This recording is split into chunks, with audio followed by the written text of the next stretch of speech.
طريق الإيمان، قناة إسلامية دعوية على اليوتيوب، تنطق باللغة الكردية.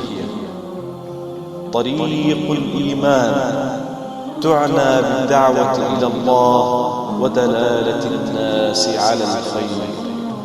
طريق الإيمان تبث برامج ومختارات لعدد من الدعاة والمشايخ وأئمة الأكراد.